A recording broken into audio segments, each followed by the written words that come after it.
Bonjour, Shavuot Tov Rav. Shavuot Tov Fabrice. Notre rendez-vous hebdomadaire maintenant, on se revoit chaque semaine pour un petit mot, 10 minutes, 10-12 minutes maximum sur la paracha. Alors, ne réglez pas votre télévision, vous avez bien quelqu'un de très large sur ce côté-là et quelqu'un de petit sur l'autre côté. C'est comme ça, c'est la génétique, on peut rien faire. Alors, Rav, Shavuot Tov, vous avez passé un bon Shabbat? Merci, bien. Et grâce à vous, en tout cas à table, on était un peu plus renseignés sur la paracha et on a pu un peu flamber, crâner comme on dit chez nous, et dire quelques mots de la paracha. Alors, la paracha de cette semaine, je la connais bien entendu, c'est pas parce que vous l'avez marqué il y a 2 minutes que je la connaissais pas, je la connaissais. Cette semaine, c'est Chayei Sarah. Alors, parlez-nous un peu de cette paracha Chayei Sarah. Alors, Parashat Chayei Sarah, son nom dit qu'il parle de la vie de Sarah. En réalité, on parle de la mort de Sarah dans les premiers versets de la paracha, où Sarah va mourir au moment de Akedat Yitzhak, qui est juste après Akedat Yitzhak, le sacrifice d'Isaac. Mais la paracha parle longuement de l'histoire d'après la mort de Sarah, plutôt, sur le mariage d'Yitzhak. Yitzhak, il a 40 ans, 3 ans après la Akedat Yitzhak, et il faut se marier. Donc son père, Abraham, appelle Eliezer, son serviteur, et lui dit d'aller chercher un shidour, une femme pour Yitzhak. À 40 ans, il était temps, hein? Oui, on est d'accord.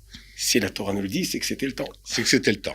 Donc, l'histoire, comment on va trouver le shidour, la Torah nous le raconte longuement, plus de 60 versets. C'est énorme. Pour une petite histoire, il y a plus d'histoire pour trouver le shidour que pour la création du monde. Ouais. Bien vu. Comme quoi, créer un couple, c'est des fois plus dur que créer le monde. Ah. Donc, si vous avez des difficultés dans votre couple, c'est normal. Ça se résout, bien entendu, ça peut se résoudre, mais c'est normal, c'est quelque chose de très compliqué. En réalité, la Torah nous raconte comment trouver sa femme. Ça peut déjà peut-être résoudre quelques problèmes d'après le mariage. D'accord. Si avant le mariage, on cherche de la façon que la Torah nous apprend comment Abraham a cherché un shidour pour son fils, ça peut faciliter une partie. C'est-à-dire qu'on peut avoir une liste comme ça avec des trucs qu'on coche. Ça, c'est bon, ça, c'est bon. Bon, nous ne sommes pas Abraham, nous ne sommes pas Yitzhak, mais D'accord. quand même... Donc là, c'est Eliezer qui a été envoyé par... Eliezer est appelé par Abraham pour aller chercher un shidour. Et la Gemara nous dit, Tov sichatan shel avdei avot, mitoratam shel banim. Elle est bon ou mieux la discussion des serviteurs de nos pères plus que la Torah des enfants. Qu'est-ce que ça veut dire?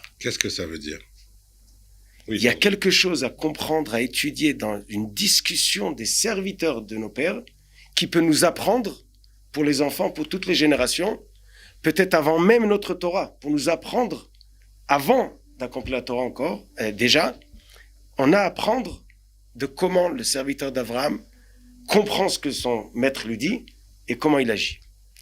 Donc, l'histoire connue, Abraham dit à Eliezer, tu vas aller chercher une femme pour mon fils, de là d'où je viens. Il avait l'accent ou pas, genre, va chercher une femme pour mon fils, comme ça, non? On ne sait pas. On ne sait pas s'il était polonais ou tunisien. D'accord, ça, on ne sait pas. On a des Il doutes. était hébreu. On a des doutes, en tout cas. Peut-être lui était polonais et sa femme était tunisienne, ou le contraire. Ça, on ne le sait pas. Bon, en tout cas... Tant qu'ils s'entendent bien, c'est l'essentiel, hein, on est d'accord. Donc, il dit à Eliezer, va chercher une femme. Prends pas une femme d'ici, des Eretz Kenaan, qui sont des maudits. Tu vas chercher là d'où je viens. Donc, de Ur Kasdim. Même que Akadosh Baruch Hu a dit à Avram, quitte Ur Kasdim et va vers Eretz Israël. Oui, il lui a dit Lech Lecha dans les parachas, les dernières parachas qu'on a eues. Lech Lecha, casse-toi, va-t'en de... Quitte. Et maintenant, il dit retourne chercher une femme là-bas. Voilà. C'est bizarre. Ok, non, c'est de l'importation, c'est bien. Des fois, l'importation, c'est mieux que les autochtones. Alors moi, je pensais un peu différemment, si tu me permets. Mais je te permets, c'est que t'es chez toi. Avram vient de quelque part, et Akadosh Baruch Hu dit Lech Lecha et avance. Mais prendre une femme qui lui ressemble d'où il vient, c'est plus facile. Moins il y a de différence, plus c'est facile à s'arranger. Oula, ça veut dire que c'est aussi valable aujourd'hui, on est d'accord. D'abord, on raconte l'histoire. D'accord, on raconte l'histoire. Ok. Donc, il va chercher une femme d'où il vient. Ça veut dire que la base de Abraham, d'où elle vient, elle est bonne. À Canaan, on a des gens qui sont pas bons de base. Canaan est maudit. Abraham vient et béni. mais même sa famille a de bonnes bases. Mhm. Alors Eliezer lui demande, et si elle ne veut pas venir, je ramène ton fils Yitzhak vers là-bas? Avram me dit non. Ça veut dire quoi ne le ramène pas là-bas? Ça veut dire il faut qu'on avance. Tu vas l'amener de là-bas, mais on va avancer. Un juif avance tout le temps. Et il va prendre une femme d'où il vient, mais ensemble vont avancer vers le but où ils doivent arriver. Et là, Yitzhak, après la Hakeda, il est prêt pour continuer et qu'à travers lui s'accomplisse la promesse d'Akadosh Baruch Hu, les Aracha eten et Haaretz Hazot. Puisqu'Avram a 2 enfants, Yitzhak et Ishmaël, c'est Yitzhak qui va continuer. Par la suite, c'est Yaakov. La même chose, Yitzhak va avoir 2 enfants, il y aura Yitzhak et Yaakov et Esav. Donc là, Eliezer va chercher une femme, mais s'il trouve une femme bonne, une femme bien pour Yitzhak, il doit la ramener. C'est pas Il doit Yitzhak, l'amener vers ici, vers Yitzhak, vers Canaan. vers Eretz Israël. Ça veut dire vers le but où...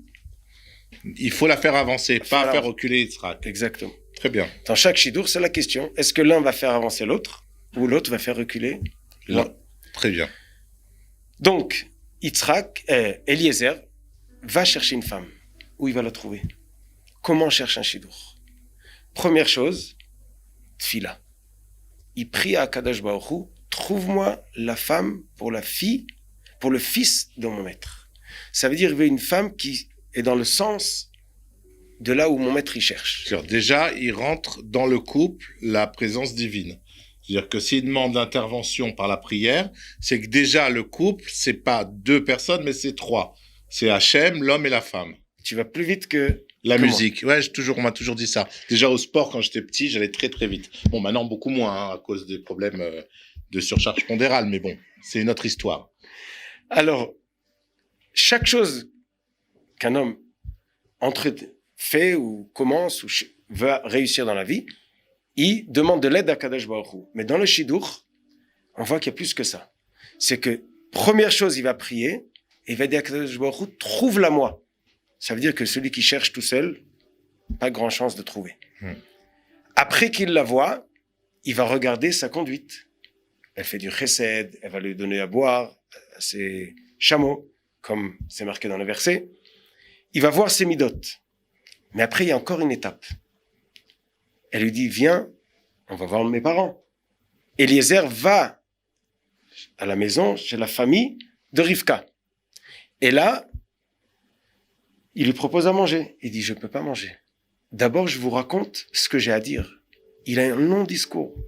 Et il va raconter qu'il a prié à Dieu, qu'il a rencontré. Et longuement, il raconte.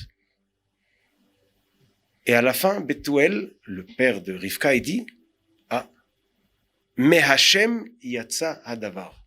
C'est sorti de Dieu la chose. C'est pas par hasard. Voilà. C'est que même le goy, même celui qui est loin, Bethuel et Lavan, qu'ils ont des autres intérêts dans cette histoire, ils ont vérifié est-ce qu'il était riche et toutes les questions d'argent, comprennent qu'ils ont en face d'eux un homme convaincu de ce qu'il cherche, de ce qu'il veut, et il sait où il va. Et que c'est pas par hasard que c'est tombé sur sa fille. Ah, Bethuel, quel est le zrout de Bethuel dans l'histoire? Pourquoi c'est sa fille? C'est une bonne question. Parce qu'en réalité, la mère de Bethuel est la sœur de Sarah. Donc lui aussi vient d'une bonne famille. Malheureusement, lui, il est resté à Okazdim, il est resté à Haran, il n'a pas avancé. Sauf que, quand Eliezer arrive chez lui, la première chose qu'il lui propose, c'est à manger. Il a la même mida que Sarah. Il a la mida de chesed, De qu'on chesed. voit dans sa fille. C'est pas mal déjà. C'est pas mal, c'est vrai. Mm. C'est vrai. Mais même Bethuel et Lavan, que toute leur vie ne vivent pas proches d'Akadosh Baruch Hu, quand Eliezer arrive et il parle de son maître et il raconte qu'est-ce qu'il cherche, ils disent mais Hachem yatsa hadavar. Ils comprennent que c'est pas par hasard. Ça c'est la première étape. Deuxième étape, ils essayent de dire mais pourquoi tout de suite? Peut-être dans un an où on va demander à Rivka qu'est-ce qu'elle pense. Ils veulent gratter un peu de temps. Ils veulent vérifier encore. Ils sont Ils doutent. douteux. Douteux. Et là, Eliezer, il dit, mais Dieu a réussi mon chemin, ne me retardez pas. Et même ça, ils acceptent, après que Rivka a accepté, elle veut y aller. Ça veut dire que avant le Shidur, on parle avec Akadosh Baruch Hu. Pendant le Shidur, il y a un dialogue pour expliquer qu'est-ce qu'on est en train de faire. Après le Shidur, on ne traîne pas. On avance. Rivka, elle a compris, a dit, je vais. Et là, ils se sont arrêtés, ils ont essayé d'empêcher. Le Midrash nous raconte que Bethuel a voulu empêcher. Et ce jour-là, il est mort. Et le lendemain, c'est sa femme et le fils Lavan, le frère de Rivka, qui vont l'accompagner. Bethuel n'est plus là. Ah ouais, il a donné c'est radical. Il a vu s'opposer, il est mort sur place, le gars. Ah ouais, ok. Faut pas gêner le projet divin. Ok, comme ça on est prévenu, hein. Ok. La suite, Rivka, elle va avec Eliezer, elle arrive chez Yitzhak, et il se marie, et le pasuk nous dit, et Yitzhak a été consolé de la mort de sa mère. Quel rapport? Consolé de la mort de sa mère et un mariage. Et son mariage. C'est vrai que seul, c'est plus facile à passer, ensemble, est plus facile à passer les épreuves que seul. Exact. Mais il y a plus que ça. La paracha commence, Chaye Sarah. Ça veut dire la vie de Sarah, c'est quand elle est morte. La maison de Sarah avait 3 spécificités. Elle avait la bracha, la bénédiction dans le pain, la bénédiction dans la lumière, dans le nerf, et elle avait la nuée, la shrina sur sa tente. Donc, dans la maison d'Abraham, il y avait la bracha grâce à sa femme. Donc, la bracha de la maison, c'est peut-être l'homme qui amène l'argent, mais la bénédiction, c'est la femme qui amène. Alors, j'ai compris.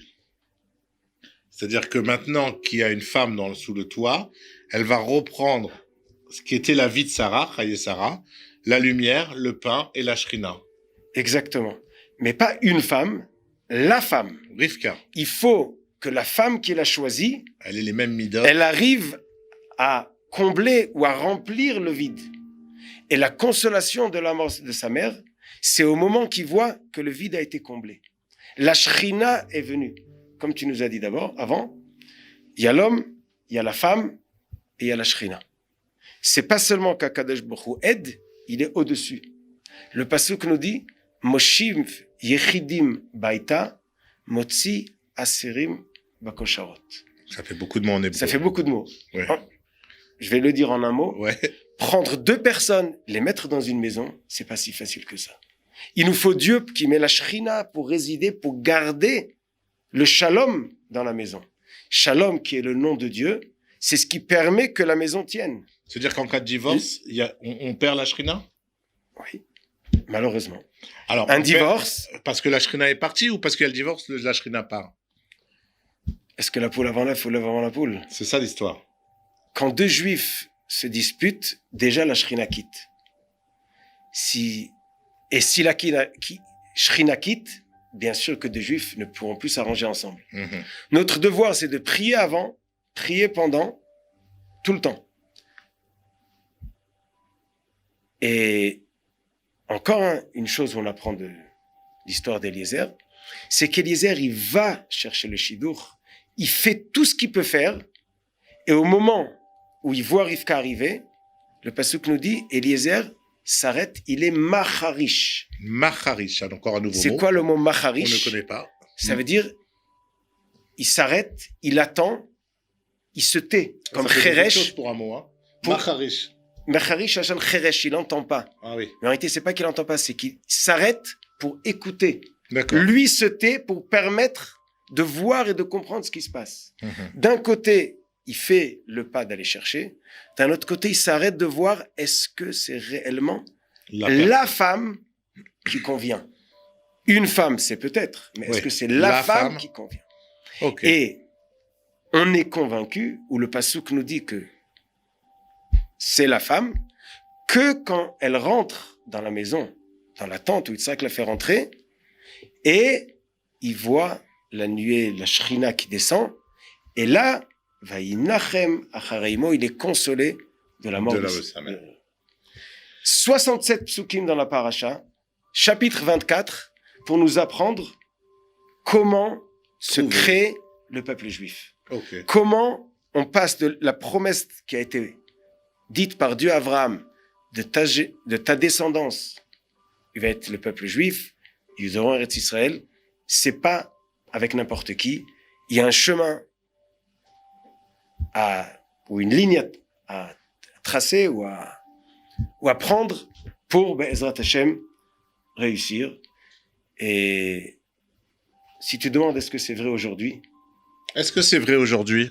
c'est ce que tu as demandé. Oui, je viens de demander ça. Toutes les générations, l'idée est bonne. À chaque génération, chacun, par rapport à son contexte de vie, s'il regarde, il peut voir que sa femme, elle lui est arrivée pas par hasard, mais par un chemin spécial que Dieu l'a dirigé, peut-être pas comme il pensait auparavant.